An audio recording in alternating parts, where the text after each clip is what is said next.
በስመ አብ ወወልድ ወመንፈስ ቅዱስ አሐዱ አምላክ አሜን።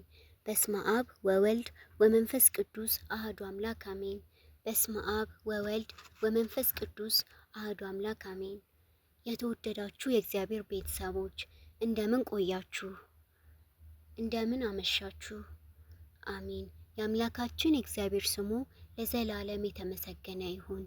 ይህ ከምስኪያ ኅዙናን መድኃኔዓለም ገዳም ከተምሮ ማስተማር ሰንበት ትምህርት ቤት ከማህበረ ቅዱሳን ጋር በመተባበር የሚቀርብላችሁ ሳምንታዊው የመስማት የተሳናቸው መርሃ ግብራችን ነው።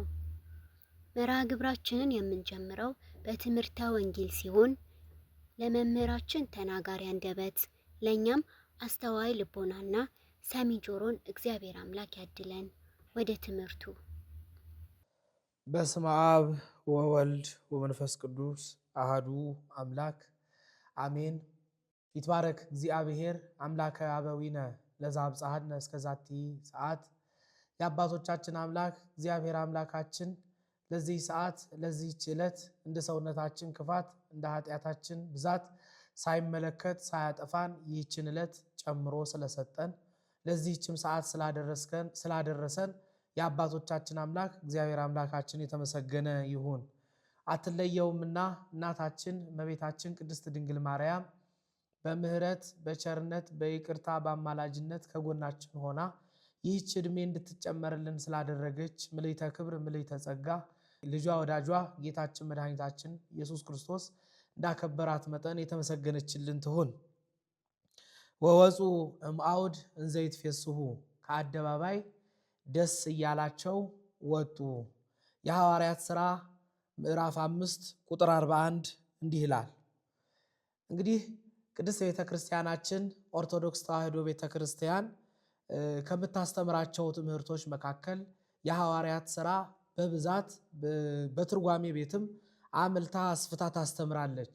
የሐዋርያት ሥራ የሐዋርያትን ተጋድሎ፣ የሐዋርያት ዓለምን ዞሮ ማስተማር፣ የሐዋርያት ልዩ ልዩ ጸዋተ መከራን መቀበል፣ እነዚህም መሰል ነገሮች በሙሉ ይዞ ይገኛል። ኋላም ቅድስት ቤተክርስቲያናችን ከሐዋርያት የተቀበለችውን የአስተምህሮ ጸጋ፣ ከሐዋርያት የተቀበለችውን የመከራ ጸጋ በእንዲህ ያለ መልኩ ታስተምራለች። አባቶቻችን ሊቃውንት ሲያስተምሩ እንዲህ ይላሉ። እንበለ መከራ ይትረከብ ጸጋ እግዚአብሔር ይላሉ። ያለ መከራ ጸጋ እግዚአብሔርን ማግኘት አይቻልም ብለው ያስተምራሉ። እንግዲህ ቅድስት ቤተክርስቲያናችን ራሷ የሆነው ጌታችን መድኃኒታችን ኢየሱስ ክርስቶስ ነው። ቅድስት ቤተክርስቲያናችን ሙሽርነቷ ለክርስቶስ ነው። ሙሽራዋ ክርስቶስ ታሞ፣ ሙሽራዋ ክርስቶስ መከራን ተቀብሎ፣ ሙሽራዋን ክርስቶስ ተሰቅሎ ተቸንክሮ ሞቶ ተቀብሮ በሶስተኛው ዕለት ከሙታን ተለይቶ ተነስቶ ትንሣኤን አውጆላታል። ስለዚህም ቅድስት ቤተክርስቲያናችን ሙሽራዋ ክርስቶስ እንደሆነ ሁሉ ሙሽራዋ ክርስቶስ ታሞ ሙሽሪት ሰላማዊ ልትሆን አትችልምና፣ ሙሽሪት አብራ መከራን አለመቀበል አትችልምና ጌታችን መድኃኒታችን ኢየሱስ ክርስቶስ መከራን እንደተቀበለ ሁሉ ሙሽራ የሆነች ቅድስት ቤተክርስቲያናችን መከራን ትቀበላለች። የቅድስት ቤተክርስቲያናችን ራሷ ጉልላቷ ጌታችን መድኃኒታችን ኢየሱስ ክርስቶስ ነው። እንግዲህ ራስ ታሞ ሰውነት ጤነኛ ሊሆን አይችልም። ይሄም በቅድስት ቤተክርስቲያናችን ጌታችን መድኃኒታችን ኢየሱስ ክርስቶስ መከራን ተቀብሎ ሰውነቱ አካላቱ እኛ ክርስቲያኖች መከራን አለመቀበል አንችልም። ለዚህ ነው አባቶቻችን እንበለ መከራ ይትረከብ ጸጋ እግዚአብሔር በማለት የተናገሩት። ጌታችን መድኃኒታችን ኢየሱስ ክርስቶስ የመስቀል ጉዞውን የመስቀል ጥሪውን በመከራ እንዳደረገ ሁላችንም እናውቃለን፣ እንረዳለን። ታዲያም ይህን የመስቀል ጥሪ አጽራረ ቤተክርስቲያኖች እንደ መሸነፍ እንደ ሽንፈት ይቆጥሩታል። አላዋቂዎች ደግሞ እንደ ሞኝነት ይቆጥሩብናል። ለእኛ ግን ላመንነው በስሙ ለተጠመቅን በክርስቶስ ክርስቲያን ለተባልን ለክርስቲያኖች መከራ መስቀልን መቀበል፣ በጌታችን ስም መከራን መቀበል ለእኛ እንደ ክብራችን እንደ አሸናፊነት የምንወስደው የምንቆጥረው ነው። እንግዲህ ነገረ መስቀሉን እያሰቡ በመከራ በሞት በክርስቶስ ከክርስቶስ ጋር አንድ መሆን ለእኛ ለምናምነው ግን የክርስቶስ የክርስቶስ የመስቀሉ ጉዞ የሞኝነት ሳይሆን የድል አድራጊነት፣ የመሸነፍ ሳይሆን ለኛ ለምናምነው የክርስቶስ መሞት የክርስቶስ መከራን መቀበል ተሸናፊነት ሳይሆን አሸናፊነት፣ ሞኝነት ሳይሆን ብልህነት፣ ይልቁንም ደግሞ ከክርስቶስ ጋር አብሮ የመኖርን ጸጋ የሚያሰጥ መሆኑን የምናምንበት የምናውቀው ነው። እንግዲህ ጌታችን መድኃኒታችን ኢየሱስ ክርስቶስ የጌታችን የመድኃኒታችን የኢየሱስ ክርስቶስን ነገረ መስቀሉን እያሰቡ ከክርስቶስ ጋር መከራን የተቀበሉ በርከት ያሉ ቅዱሳኖች በቅድስት ቤተክርስቲያናችን እንደ ከዋክብት በዝተው እንደ አበባ ከበውን እንመለከታለን። ቤተክርስቲያናችንን ያደመቋትም እነዚህ ሰማዕታት ናቸው። የቅድስት ቤተክርስቲያናችን ዋናው አስተምህሯ መከራን መቀበል፣ ይልቁንም በክርስቶስ ክርስቲያን ያመነ በሙሉ እነዚህ እንደ ከዋክብት ደምቀው አብበው ቅድስት ቤተክርስቲያናችንን ከበዋት የሚገኙ ልዩ ልዩ ሰማዕታት እንዳሉ እናውቃለን። ሰማዕትነትንም ደግሞ እንድንቀበል ቅዱሳን አባቶቻችን በተለያዩ ቦታዎች ላይ በመጻሕፍት ሲያስተምሩን ሲያመሰጥሩ እናገኛለን ማለት ነው። ከዚህም መካከል ሶርያዊ ቅዱስ ኤፍሬም በደረሰው የእመቤታችን የቅድስት ድንግል ማርያም የውዳሴ ማርያም ድርሰቱ ላይ በዕለተ ሐሙስ የሚጸለየው ጸሎት እንዲህ ብሎ ይናገራል። ወከአው ደሞሙ በእንተ እግዚአብሔር ወተአገሱ ሞተ መሪነ በእንተ መንግሥተ ሰማያት። ደማቸውን ስላንተ ስለ እግዚአብሔር ሲሉ ደማቸውን አፈሰሱ። ይህችንም ጣፋጭ ዓለም ይህችን ጣፋጭና ደስ የምታሰኝ ዓለምም ስለ ክርስቶስ ሲሉ ስለ መንግሥተ ሰማያት ሲሉ ተዋት፣ ደማቸውንም እንዲሁ አፈሰሱ እያለ ይናገራል ማለት ነው። ይህም የሚያስረዳን ቅዱሳን አባቶቻችን በልዩ ልዩ ዘመን ልዩ ልዩ ጽዋተ መከራን እንደተቀበሉና እንዳሳለፉ ይናገራል ማለት ነው። ወደ ተነሳንበት ወደ ርዕሳችን ስንመለስ በሐዋርያት ሥራ ምዕራፍ 5 ቁጥር 41 ላይ እንደተገለጸው ወወፁ እምአውድ እንዘ ይትፌስሑ፣ ሐዋርያት ከአውድ ከሸንጎ ደስ እያላቸው ወጡ ይላል። ሐዋርያት በአውድ በሸንጎ ተሸልመው አልነበረም የወጡት፣ ይልቁንም ተፈርዶባቸው ተገርፈው ነበር የወጡት። ይህም ሁሉ መከራ ሲደርስባቸው ግን ይህንን መከራ ደስ ብሏቸው በጸጋ ተቀብለውት እንደወጡ መጽሐፍ ያስረዳናል ማለት ነው። እናም በዚህ መከራቸው በሞቱ መስለውታል። ጌታችን መድኃኒታችን ኢየሱስ ክርስቶስን በሞቱ በመምሰል ደስ አሰኝተውት እንዳለፉ እናውቃለን ማለት ነው። እኛስ በሕይወት ዘመናችን በምናደርገው ክርስቲያናዊ ጉዞ ሁሉ ክርስቶስን በሞቱ በመምሰል በትንሣኤው ደግሞ አብረን እንድንነሳ ተስፋ መንግሥተ ሰማያትን ደግሞ እንድንወርስ ከእርሱ ጋር ደግሞ አብረን ሕይወትን አግኝተን እንድንኖር ይህ ጸጋ እንደተሰጠን እናውቃለን ማለት ነው። በመሆኑም እኛ ክርስቲያኖች ምን እናድርግ?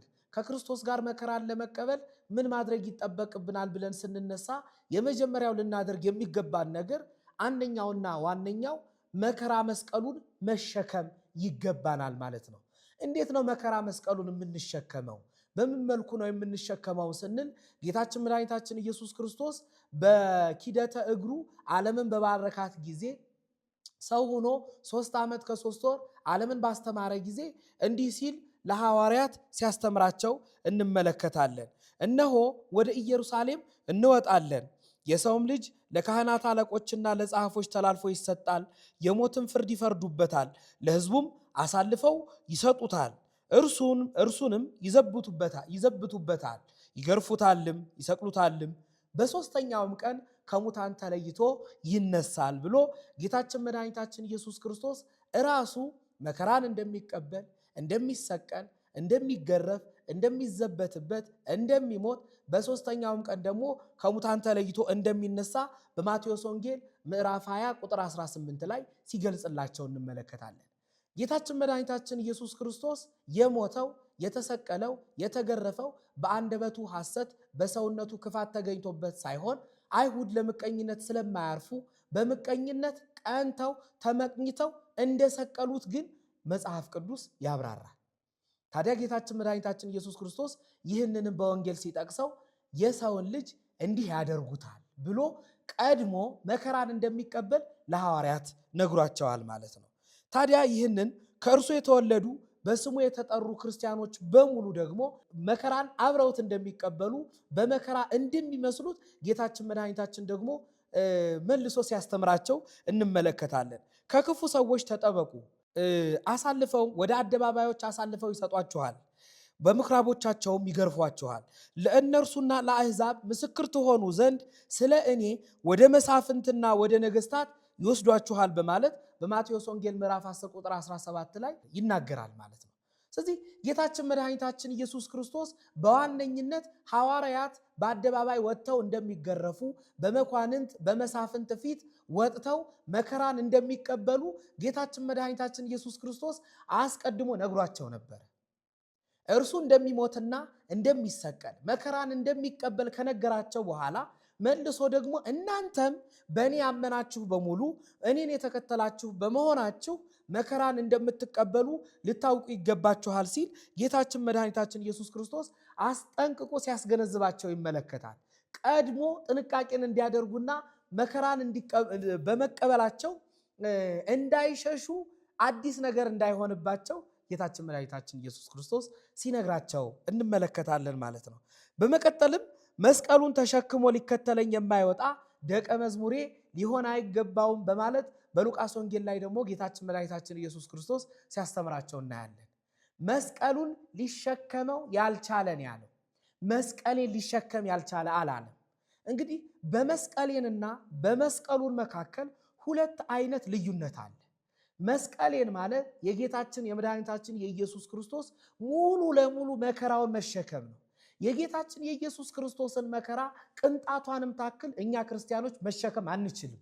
ለዚህም ነው ጌታችን መድኃኒታችን ኢየሱስ ክርስቶስ መስቀሉን ተሸክሞ ሊከተለኝ የማይወድ ደቀ መዝሙሬ ሊሆን አይገባም ያለው። መስቀሌን አላለም። የሱ መስቀል ለብቻው ነው። የሱ መከራ ለብቻው ነው።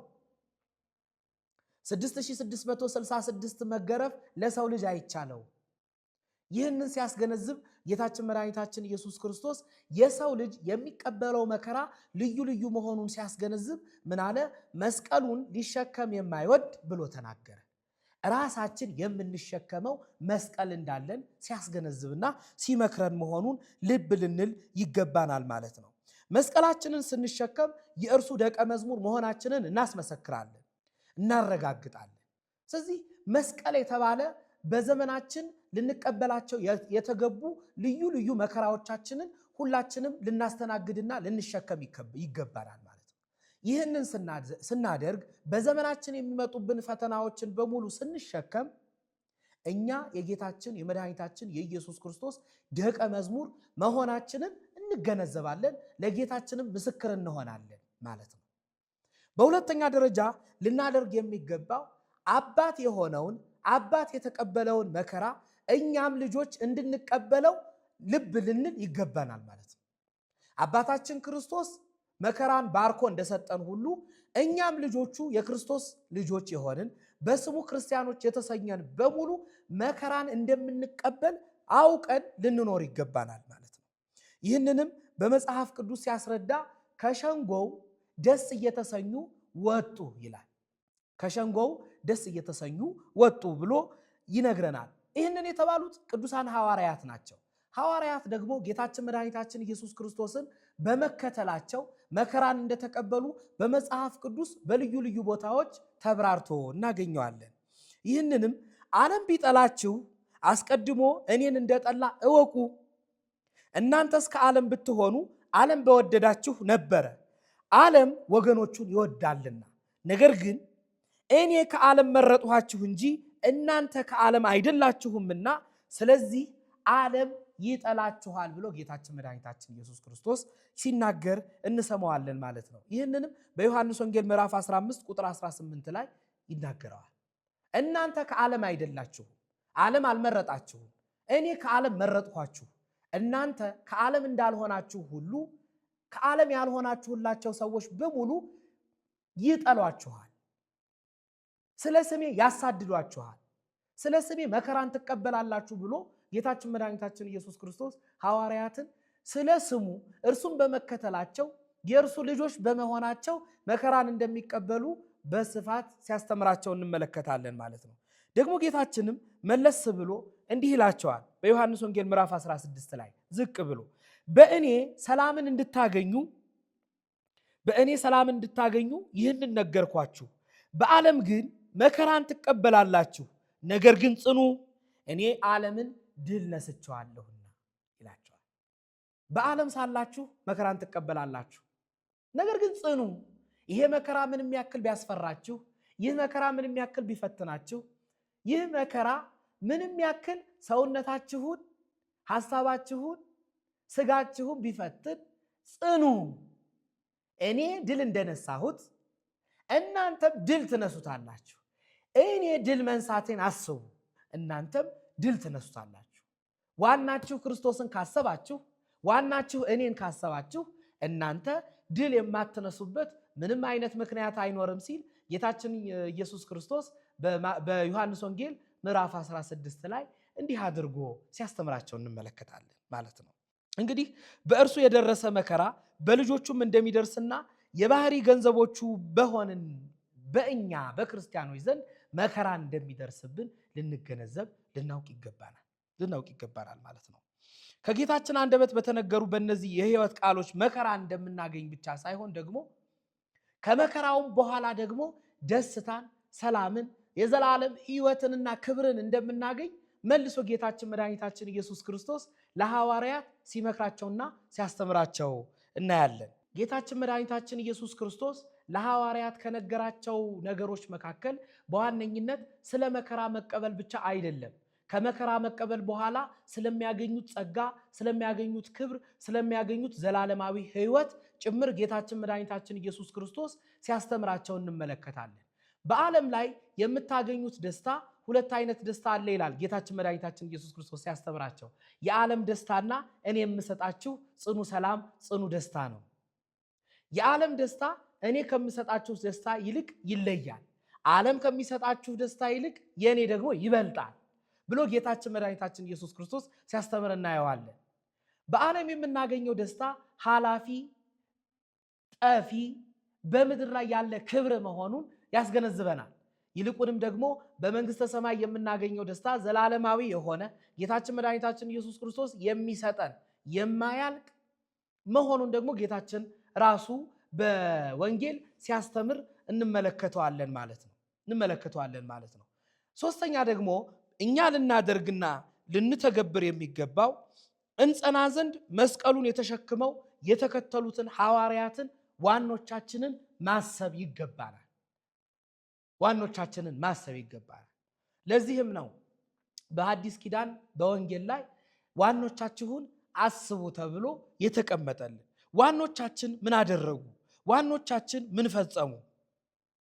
ምን ፈጸሙ ብለን ስንነሳ ሐዋርያት በበዓለ ሀምሳ ጸጋ መንፈስ ቅዱስን ከተቀበሉ በኋላ መንፈስ ቅዱስን ይዘው ልዩ ልዩ ቋንቋ ተገልጦላቸው በተለያዩ ዓለማት ጌታችን መድኃኒታችን ኢየሱስ ክርስቶስ ያስተማራቸውን ወንጌል በአብ በወልድ በመንፈስ ቅዱስ ስም እያጠመቃችሁ ደቀ መዝሙሬ አድርጓቸው ያለውን ኃይለ ቃል አስበው ሐዋርያት የጌታችንን ቃል ስንቅ አድርገው ይዘው መንፈስ ቅዱስን ይዘው ዓለም ሲዞሩ እንመለከታለን። ከምድር ጽንፍ እስከ ምድር ጽንፍ ሲጓዙ እንመለከታለን። ነገር ግን ሐዋርያት ከምድር ጽንፍ እስከ ምድር ጽንፍ ሲጓዙ ዓለማትን ዞረው ሲያስተምሩ አልጋ ባልጋ የገጠማቸው ነገር የለም። የተደላደለ አገልግሎት አልገጠማቸውም። በሄዱበት ቦታዎች በዓላውያን ነገስታት፣ በዓላውያን መኳንን፣ በዓላውያን መሳፍን እንዲሁም በሕዝቡ ዘንድ የተጠሉ ሆነው ነበረ። መከራንም ተቀብለው ነበረ። እኛም በየዘመናችን የሚገጥመንን ፈተና፣ በየዘመናችን የሚደርስብንን መከራ ሐዋርያትን አስበን እነርሱ ድል እንደነሱት እኛም ድል እንደምንነሳ አስበን ልንንቀሳቀስ ይገባናል ማለት ነው። በምድር ሳላችሁ መከራ አለባችሁ ብሎ ጌታችን መድኃኒታችን ኢየሱስ ክርስቶስ የተናገረው ኃይለ ቃል በምድር ላይ ስንኖር መከራ እንደምንቀበል እኛ ክርስቲያኖች ማወቅ ይጠበቅብናል። ይልቁንም በዚህ ክፉ ዘመን መከራ እንደምንቀበል አውቀን በጾም በጸሎት ልንበረታና ዋኖቻችንን ልናስታውስ ይገባናል ማለት ነው። ዋኖቻችን ምን አደረጉ? በክርስቶስ ጸኑ። የወደቁትን ሳይሆን እንደ ዴማስ በዓለም የቀሩትን ሳይሆን እንደ ቅዱስ ጳውሎስ መከራ ተቀብለው ስለ ጌታችን ስለ መድኃኒታችን ስለ ኢየሱስ ክርስቶስ ሲሉ አንገታቸውን ለሰይፍ ሰውነታቸውን ለስለት አንገታቸውን ለስለት ሰውነታቸውን ለእሳት የሰጡ ቅዱሳን አባቶቻችንን ዋኖቻችንን ልናስብ ይገባናል ማለት ነው። ታዲያ ቅዱስ ጳውሎስ ይህንን ሲገልጽልን በጢሞቴዎስ መልእክቱ እንዲህ ብሎ ይነግረናል። ኢየሱስ ክርስቶስም በማምለክ ሊኖሩ የሚወዱ ሁሉ ይሰደዳሉ። ነገር ግን ክፉዎች ሰዎችና አታላዮች በክፋት ላይ ክፋት እየጨመሩ ይሄዳሉ፣ ራሳቸውም ይስታሉ፣ ሌላውንም ያስታሉ ብሎ በሁለተኛ ጢሞቴዎስ መልእክቱ ምዕራፍ 3 ቁጥር 12 ላይ እንዲህ በማለት ያብራራልናል። ኢየሱስ ክርስቶስን የተከተለ ሰው ሁሉ ይሰደዳል። ኢየሱስ ክርስቶስን የተከተለ ያመነ በሙሉ መከራን ይቀበላል። ነገር ግን እናንተ በዚህ ሁሉ የሚያስቱትን ሳይሆን ያሸነፉትን ተመልከቱ። ወደ ኋላ ወድቀው የቀሩትን ሳይሆን አሸንፈው ወደፊት በርትተው የወጡትን አርነት የሆኑትን ከባርነት ነፃ አርነት በመሆን ከፊት የቀደሙትን እነርሱን ተመልከቱ ሲል ቅዱስ ጳውሎስ በሚገባ ያብራራልናል ማለት ነው።